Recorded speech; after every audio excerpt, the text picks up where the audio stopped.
आप कहीं जा रहे हैं? जी ऑफिस। ऑफिस? मेरे ऑफिस जाने पर क्यों आपको इतनी परेशानी हो रही है? मगर हमारी शादी को भी दिन ही कितने हुए हैं? जरूरी तो नहीं है कि शादी के फौरन बाद इंसान छुट्टी ले ले। हाँ, जरूरी तो नहीं है। और वैसे भी ये शादी कौन सा आपके दिल की खुशी से हुई है? सारी शादियां दिल की खुशी से नहीं होती। ठीक कहा आपने। आप भी तो मजबूरन राजी हुई होंगी। प्लीज मेरी बात ना करें।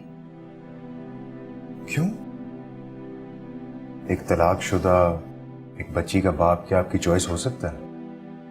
मैं सिर्फ एक बात जानती हूँ कि ऊपर वाले ने मेरा जोड़ आपके साथ बनाया था और मैं इसमें खुश हूँ।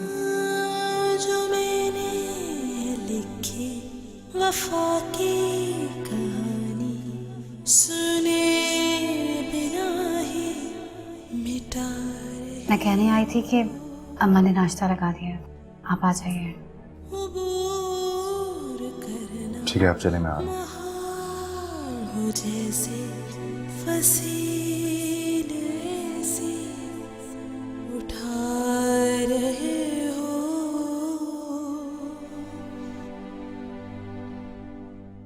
जो आखिरी सांस तक रहेगी खसक रहेगी।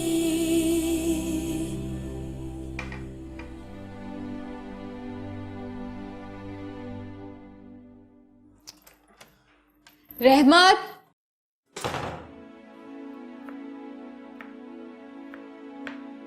रहमत कहाँ पे है? बहरी हो गई है क्या? कब से पुकार रही हूँ उसे। वो ड्राइवर के साथ ग्रोसरी शॉपिंग करने गई है। क्या? अब मेरा नाश्ता कौन बनाएगा? अब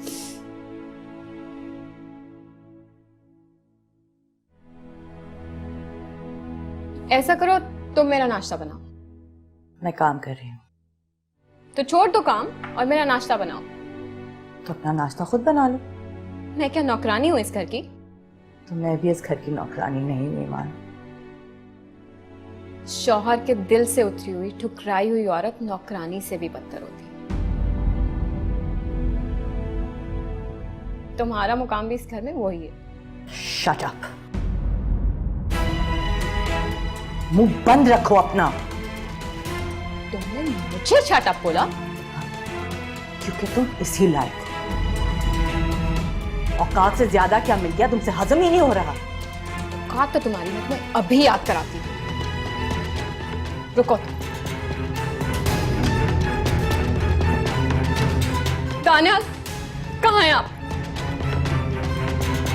अभी और इसी वक्त घर आए वरना मैं अपनी जान ले लूंगी।